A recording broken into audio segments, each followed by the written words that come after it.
Baik, bismillahirrahmanirrahim. Assalamualaikum warahmatullahi wabarakatuh. Alhamdulillahirabbil alamin wa bihi nasta'in ala umurid dunya waddin. Wassalatu wassalamu ala asyrafil anbiya'i wal mursalin wa ala alihi wa sahbihi ajma'in, amma ba'du. Perkenalkan, nama saya Muhammad Fakhrur Rajaufa, Prodi Pendidikan Agama Islam. Pada kesempatan kali ini akan membahas tentang artikel yang berjudul Implementasi Moderasi Beragama dalam Pendidikan Multikultural. Baik, selanjutnya ada latar belakang. Di sini dalam moderasi beragama menjadi salah satu sudut pandang atau perhatian dalam perkembangan sikap keberagamaan, baik di dunia maupun di Indonesia. Moderasi beragama itu dikaitkan dengan lawan kata ekstrim atau berlebihan. Dalam konteks ekstrim keagamaan itu telah banyak mengemukakan seperti meneguhkan pentingnya sikap moderasi dalam kehidupan keagamaan. Orang yang bermoderasi agama itu akan menjadi memunculkan sikap yang wajar dan tidak berlebihan atau ekstrim. Baik, selanjutnya di sini ada konsep teologis moderasi. Dalam surah Al-Hujurat ayat 13, di sini membahas tentang pentingnya saling mengenal dalam keberagamaan. Yang berbunyi, A'udzubillahi minasyaitonirrajim. Ya ayyuhan nasu inna khalaqnakum min dzakari wa untha wa ja'alnakum syu'uban wa qabaila lita'arafu. Inna akramakum 'indallahi atqakum innallaha 'alimun khabir. Dalam surah Al-Baqarah juga ayat 143 membahas tentang umat yang pertengahan atau wasatiyah, yang berbunyi, وَكَذَلِكَ جَعَلْنَاكُمْ أُمَّةً وَسَطًا لِتَكُونُوا شُهَدَاءَ عَلَى النَّاسِ وَيَكُونَ الرَّسُولُ عَلَيْكُمْ شَهِيدًا وَمَا جَعَلْنَا الْقِبْلَةَ الَّتِي كُنْتَ عَلَيْهَا إِلَّا لِنَعْلَمَ مَنْ يَتَّبِعُ الرَّسُولَ مِمَّنْ يَنْقَلِبُ عَلَى عَقِبَيْهِ وَإِنْ كَانَتْ لَكَبِيرَةً إِلَّا عَلَى الَّذِينَ هَدَى اللَّهُ وَمَا كَانَ اللَّهُ لِيُضِيعَ إِيمَانَكُمْ إِنَّ اللَّهَ بِالنَّاسِ لَرَءُوفٌ رَحِيمٌ. Shadaqallahul adzim. Dalam hadis juga yang berbunyi, khairul umur awsatiha. Sebaik-baik perkara adalah yang pertengahan. Dalam konsep teologis, yang kedua adalah hadis Nabi yang berbunyi, tadi hal yang terbaik adalah pertengahan. Yusuf Qaradawi di Republika Ajaran Islam yang mempunyai karakteristik al-wasatiyah, moderat atau tawazun, keseimbangan. Keseimbangan di antara dua jalan atau dua arah yang berhadapan atau bertentangan. Prinsip ini bisa disebut fitrah penciptaan manusia, alam yang harmonis dan serasi. Ini juga dikuatkan dalam Al-Quran surah Ar-Rahman ayat 7 dan 8. Bahwasanya Allah itu meninggikan langit dan meletakkan mizan itu keadilan, dengan tujuan supaya umat manusia tidak melampaui batas. Baik, selanjutnya yaitu ada ruang lingkup pembahasan. Yang pertama ada wasatiyah, yaitu keseimbangan. Yang kedua ada tasammu, yaitu toleransi, dan yang ketiga ada ta'adul, keadilan. Ketiga ini diintegrasikan dalam proses pendidikan yang menghargai perbedaan budaya, suku, dan agama. Makanya tentang makna moderasi beragama itu menurut ajaran Islam, yaitu strategi atau penerapan nilai-nilai tersebut di lingkungan sekolah, terus serta peran guru, kurikulum dalam menanamkan sikap moderat kepada peserta didiknya.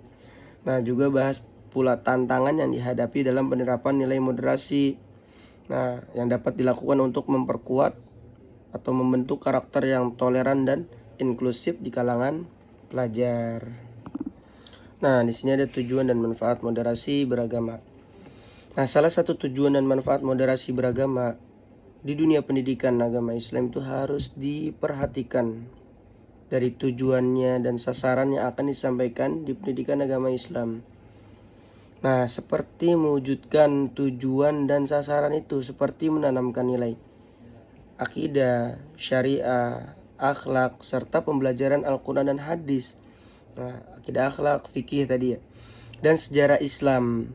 Di sini makanya guru itu sebagai teladan dalam moderasi beragama. Terus adapun kemanfaatannya, yang pertama adalah menanamkan sifat atau sikap kejujuran.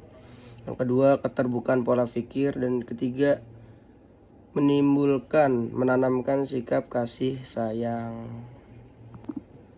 Selanjutnya hakikat moderasi beragama. Nah, konsep dasar moderasi beragama itu yakni tidak berat atau seimbang atau tidak hanya memihak pada yang kebenaran dan bersikap egois, yaitu mementingkan sikap pribadi atau kelompok. Nah, seperti sikap moderasi beragama itu kan harus ditunjukkan ya, dari mulai sudut pandang, terus pola pikir kita, dan keteguhan untuk bersikap adil terhadap sesama manusia. Tidak mesti berpikir yang sama, tapi mari sama-sama kita berpikir. Itulah tidak egois atau benar sendiri. Baik, di sini ada indikator moderasi beragama. Nah, moderasi beragama itu secara sederhana bisa dipahami sebagai kemampuan dalam pandangan, bersikap, dan berperilaku secara seimbang sesuai dengan prinsip dan ketentuan yang telah diyakini atau ditetapkan oleh agama, tanpa dilebihkan, tanpa dikurangi. Seperti itu. Baik, selanjutnya yaitu implementasi dalam pendidikan agama Islam. Adapun nilai-nilai moderasi beragama yang terdapat dalam setiap materi pendidikan agama Islam, di sini ada 5. Yang pertama ada Al-Quran dan hadis. Di sini fokus menghadirkan pengantar tentang ide dan sikap moderat seperti adil dan toleransi. Yang kedua ada akidah akhlak, yaitu fokus menghubungkan dalam kehidupan sehari-hari. Yang ketiga ada fikih ibadah. Yang di sini menekankan bahwa ibadah itu adalah penghambaan hamba, kita sebagai hamba, itu menyembah kepada Allah. Yang keempat ada syariah hukum. Nah, itu seperti mengaitkan dasar-dasar hukum Islam dengan fenomena seperti bom. Nah, terus yang kelima ada sejarah Islam, yaitu menceritakan sejarah tentang Nabi ketika diuji itu gimana, ketika dapat musibah, ketika dapat pujian itu gimana. Seperti itu. Nah, selanjutnya itu penelitian relevan. Penelitian moderasi beragama yang dilakukan oleh Syaifuddin dan Moh Ali Aziz, bahwa penelitian ini tuh menganalisis konten dakwah moderat seperti tokoh-tokoh NU yang disampaikan di dalam channel YouTube. Nah, dakwah moderasi ini yang disampaikan oleh tokoh-tokoh NU itu menekankan bagaimana pentingnya menyebarkan moderasi beragama dalam Islam agar terciptanya ketenangan dalam beragama dan kenyamanan dalam beragama. Oke, baik, di sini ada analisis singkat. Nah, prinsip dalam moderasi beragama yaitu selalu menjaga keseimbangan di antara dua hal seperti akal dan wahyu, terus jasmani dan rohani, antara hal dan kewajiban, terus antara individu dan kepentingan bersama. Nah, lalu dalam inti dari moderasi beragama tuh adalah adil dan berimbang dalam memandang sesuatu permasalahan atau menyikapi suatu permasalahan, seperti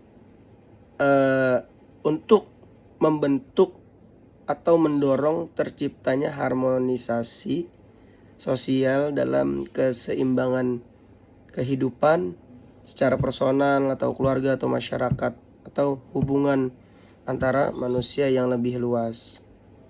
Nah, di sini ada yang pertama ada komitmen kebangsaan, yang kedua toleransi, ketiga anti kekerasan, yang keempat ada akomodatif terhadap kebudayaan lokal.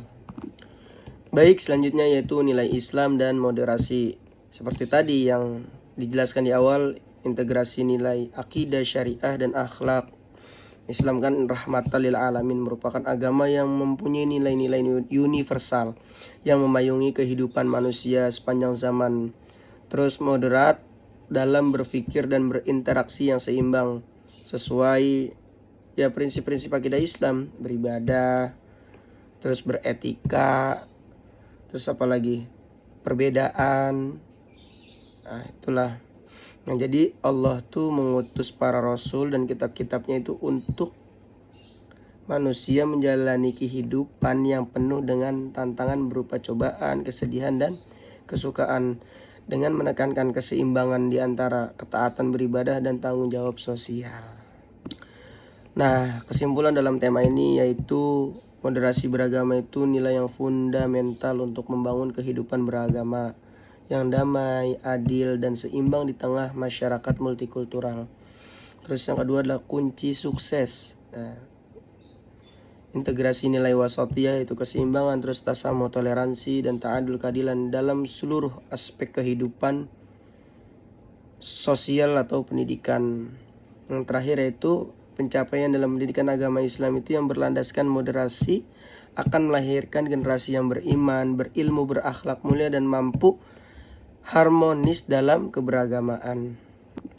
Nah, di sini ada saran, yaitu pertama, bagi pendidik menjadi teladan uswatun hasanah dalam sikap toleran, adil dan terbuka dalam proses pembelajaran antara guru dan murid kepada guru. Yang kedua, bagi lembaga pendidikan mengintegrasikan nilai moderasi ke dalam kurikulum seperti ekstrakurikuler dan budaya sekolah serta budaya sekolah agar tercipta lingkungan yang inklusif dan harmonis. Yang ketiga, bagi masyarakat. Nah, masyarakat juga berperan aktif untuk mendukung pendidikan seperti menekankan nilai kebersamaan dan saling menghormati, saling menghargai dalam perbedaan. Masyarakat juga menjadi salah satu kunci utama dalam membangun generasi yang berakhlak mulia serta mampu menjaga persatuan dan kesatuan di tengah keberagaman. Terima kasih, mungkin ini yang bisa saya sampaikan. Kurang lebihnya mohon maaf, yang benar datangnya dari Allah dan yang salah datangnya dari saya pribadi. Hadanallahu wa iyyakum ajma'in. Wassalamualaikum warahmatullahi wabarakatuh.